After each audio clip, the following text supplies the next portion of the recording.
महाराज जी, शास्त्र में सुना है साधु संग सर्व शास्त्रे कोय, लव मात्र साधु संग सर्व सिद्धि होए। लेकिन महाराज जी, हम जैसे साधारण जीव कैसे समझें कि कौन साधु है, कौन प्रपंच कर रहा है? हम कैसे समझें कि हम सही दिशा में चल रहे हैं? सबसे बड़े महापुरुष भगवान है। किसका प्रश्न है? आपका। वंदे महापुरुष ते चरणारविंद, भगवान को कहा गया ना। ध्येयम सदा परिभवग्नम अभीष्ट दोहम, तीर्थास्पदम शिविरंच नुतम शरण्यम, भृत्यार्तिहम प्रणतपाल भवाब्दिपोतम, वंदे महापुरुष ते चरणारविंदम। सबसे बड़े महापुरुष महात्मा भगवान श्री राम, श्री कृष्ण, श्री हरि, जो बोलो हैं। अब वो जानते कौन महात्मा है, तो पहले बड़े महात्मा से अपना परिचय बनाओ। कृष्ण कृष्ण, हरि हरि, जो भी है वो नाम रटो और इसका फल मांगो। जैसे ध्रुव जी ने, प्रहलाद जी ने, भगवान शंकर ने, बड़े बड़े महापुरुषों ने कहा है, अपने प्रेमी महाभागवत का संग दीजिए। बार बार बर मांगहूं हर्षदेव श्री रंग, पद सरोजन पायनी, भक्ति सदा सत्संग। साधु संग दीजिए। साधु कौन है, श्री भगवान जानते हैं, या भगवान के प्रेमी महापुरुष जन जिसे अपना परिचय दे दे तो जान जाए, अन्यथा नहीं। किसी बाहरी लक्षणों से आंतरिक स्थिति का परिचय प्राप्त नहीं किया जा सकता। ये प्राकृतिक नहीं होती, ये आनंदमय चिदानंदमय स्थिति होती है, जो प्राकृतिक नेत्रों से और प्राकृतिक बुद्धि से अनुमान नहीं किया जा सकता। फिर भी जैसे एक दीपक घर में जल जाए तो झरोखों से पता चलने लगता है कि अंधकार नष्ट हो गया, दीपक प्रकाशित हो गया है, ऐसे ही कुछ ऐसे लक्षण होते हैं जिनसे पता चल जाता है कि भगवान का प्रकाश इनके हृदय में हो गया है। क्या? उनकी वाणी शास्त्र सम्मत होगी। पहला, उनके आचरण उनकी वाणी से मिलते होंगे। वाणी में कुछ और है, आचरण में कुछ और है, मन में कुछ और है, यह साधु का लक्षण होता है। साधु का लक्षण होता है जो वाणी में वही मन में वही आचरण में।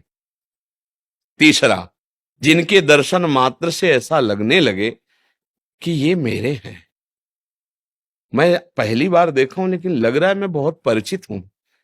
क्योंकि जो बहुत परिचित प्रभु है उनके हृदय में प्रकाश, एक अलौकिक आकर्षण, एक अपनापन, एक सहज अपनापन।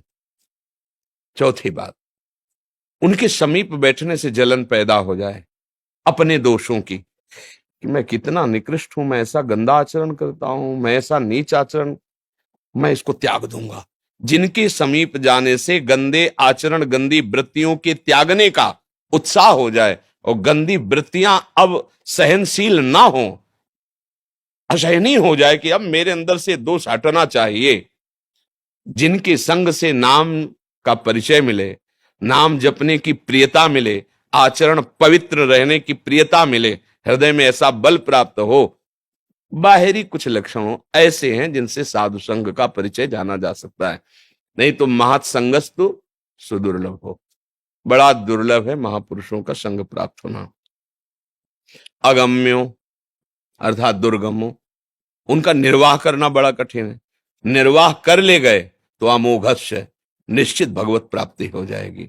साधु संग का मतलब है तुम्हारा अभिमान नष्ट हो जाए, तुम्हारे हृदय में भगवत चरणारविंद के प्रति प्रियता हो, तुम्हारे हृदय में भगवान नाम जपने। तो कौन सा कार्य ऐसा जो तुम्हारा नहीं बनेगा भगवान नाम जपने से?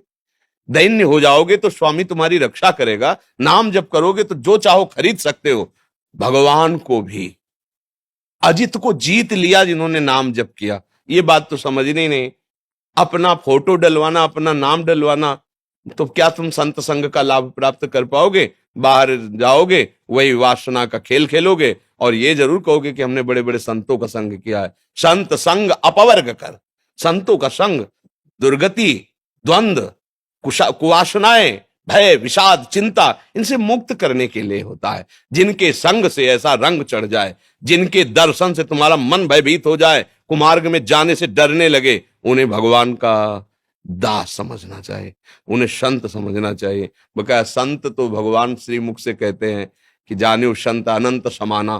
कैसे उस अनंत की महिमा जो शास्त्रों में गाई गई उसको अपने हृदय में बंदी बना लिया प्रेम से, तो उन संतों की महिमा का कैसे वर्णन किया जा सकता है?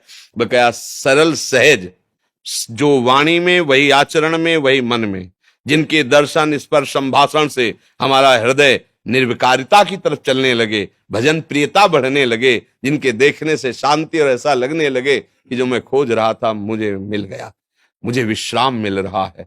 बस यही संतों की बाहरी पहचान। आंतरिक तो ठाकुर जी कृपा करके समझावे तो समझ आवे, नहीं बाहरी प्राकृतिक बुद्धि से अनुमान नहीं लगाया जा सकता कि 21 कोटि के कैसे महापुरुष हैं। वो तो उस स्थिति का महापुरुष हो, और या वो स्वयं अपना दर्शन करावे उस भाव का, तो वो अधिकारी हो तब उसका अनुभव हो। तो ये है, ऐसे बाहरी लक्षणों से नहीं जाना जा सकता।